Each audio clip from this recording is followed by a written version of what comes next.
I wanted to make this video because I want to talk about my ET encounters that I've had throughout my life. Mainly because I think I had one the other night, which was quite an experience. So I'm going to go through my first ones I can remember having, and though it may not be on the surface so much ET related, it's definitely some like paranormal related, and I think it is ET related, so I'll get into it right here. But the first, I think, ET encounter I ever had was uh, from the Men in Black, as portrayed here. Now, this is what they actually look like. They look like what you'd call, I don't know, 1950s kind of detective agents. But I can remember lying in bed and seeing them around my bed when this was probably when I was about 5, 6 years old. And I only can very, very vaguely remember it. But this is what they looked like right here. Uh, and the Men in Black aren't humans. They are actually, from what I know and what I've heard of, they're actually insectoids disguised as humanoid. And I think what they were trying to, I think what they were trying to do is like scan me or like check up on me or something like that. Maybe I don't know if they were experimenting on me or whatever, but it did seem like they had very much an interest in me from a young age. So this is kind of my first ET encounter I had. And remember, when I experienced this was before the blockbuster film Men in Black came out, so I had no knowledge of the Men in Black existing in terms of, from what I've like viewed basically. And they didn't look like the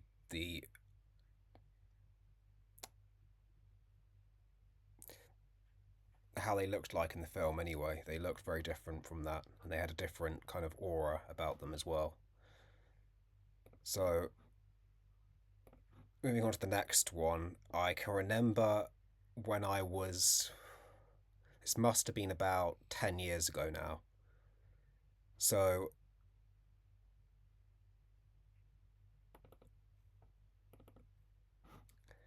this was about 10 years ago when I was basically taken aboard like this UFO, all this like spacecraft.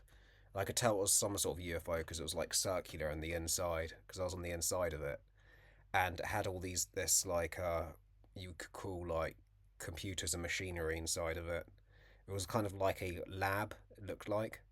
But basically, I saw these two entities in it, and they're basically like avian uh, entities.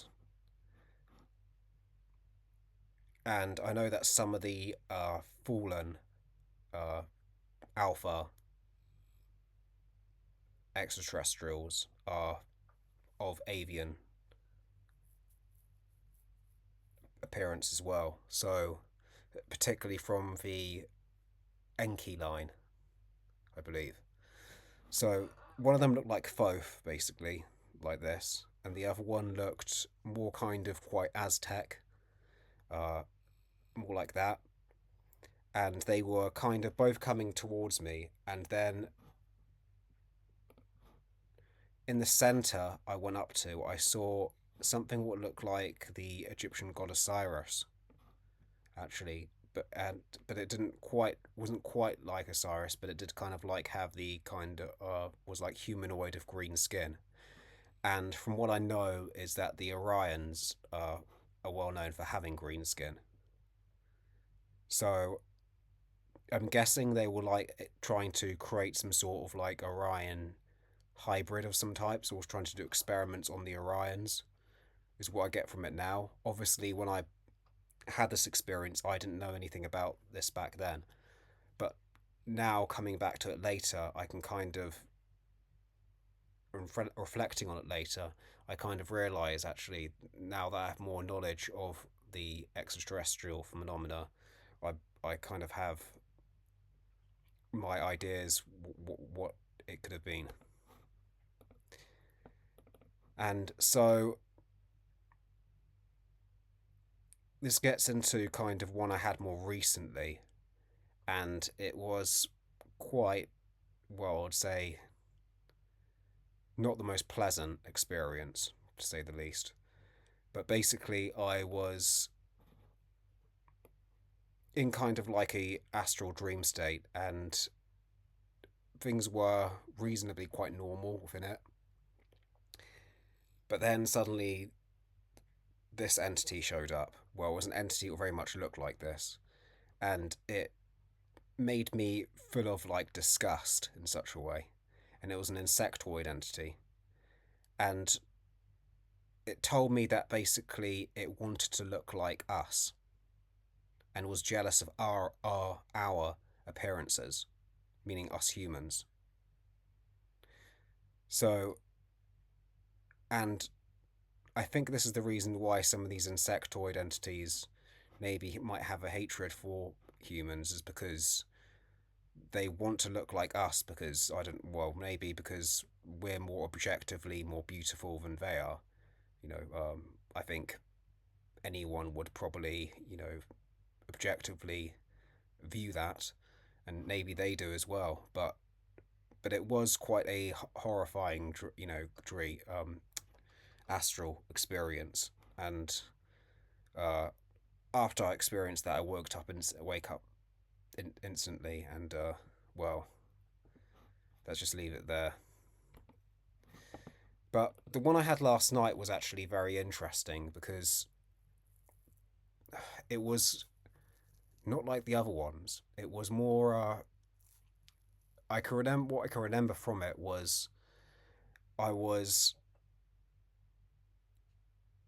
walking around what looked like basically the area which I live in, called Hertfordshire, um, and there was this entity tree chasing after me, and it kind of, I can't remember what it looked like, but it kind of was blue, and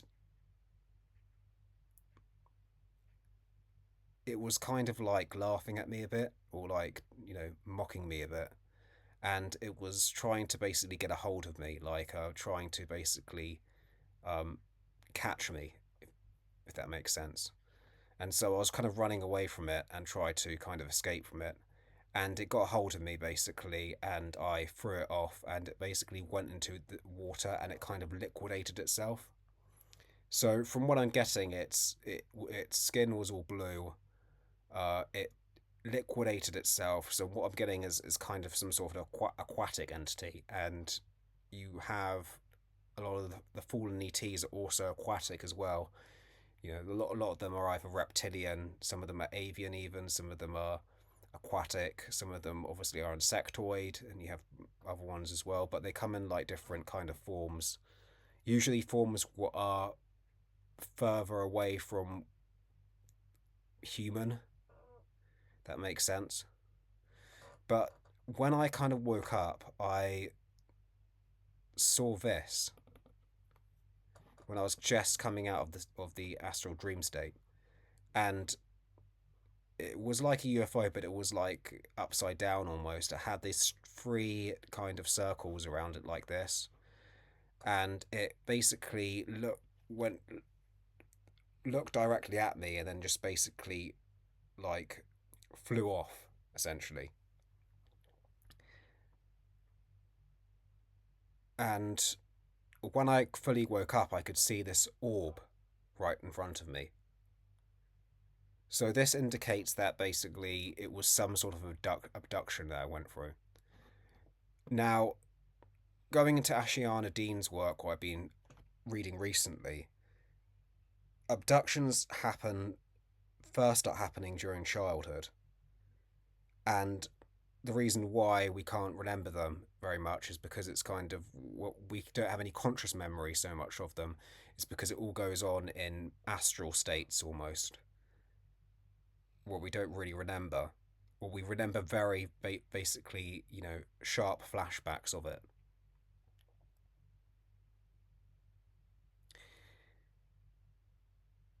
Now,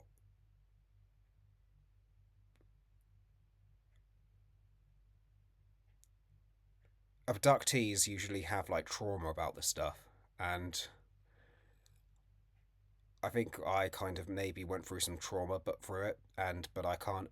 And every time I do have these encounters, there is this basically sense of, from what I can remember, kind of dreaded fear, and so there is a trauma aspect to it, and that's why we kind of want to forget it.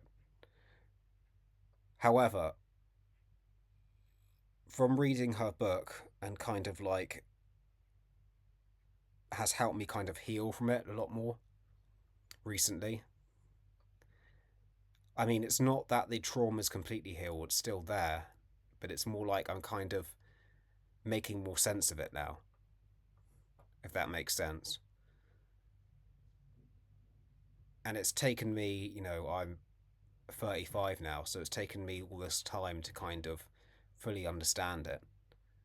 And I can remember when I was younger, I kind of went through a phase, particularly when I was a teenager, where I tried to basically just tell myself that nothing supernatural, paranormal was really real, and it was due to basically the fear of it being real. Eventually, I got to an age when I was kind of in my probably late teens, early 20s, where I just couldn't deny it anymore, and I knew it was real from there on. And as much as it was just too many experiences I've had with it, even going back to my childhood, the experiences I'm telling you now was just a tiny little fragment of what basically I've experienced due to supernatural and paranormal experiences that I've had throughout my life. I've had I could go through so many stories, but these are only very some of them. So I'm just wondering, like, if any of my audience who's watching this, uh, have you had any of these encounters similar to this or anything? Because I think if you're attracted to my content, you would probably have had, quite a lot of paranormal, supernatural, or even abduction experiences. Uh, the reason why those of us the, we get abducted or we get basically uh, or they take an interest in us is because I think one of the reasons why is because we are celestial seeds, meaning that we've come down here to do a mission, and they want us to try and disable us from doing that, and or they're keeping an eye on us essentially. Remember, there is benevolence out there, but the true benevolence is not allowed to interfere. And I've had experience with the true benevolence, but they don't so much interfere with or try and instill fear into me. When I have experiences of benevolence, there isn't any fear there. But when I have the experience of the benevolence, there's always fear. And this is what you have to remember about all of this. And it's to make notice of the difference between the two. So that's what I've got to say to now about this. Uh, I'm trying to make a lot of more videos in this kind of format to kind of because I think it kind of helps me explain things by uh, producing the videos this kind of in this kind of style. So that's all for now. Hails, take care.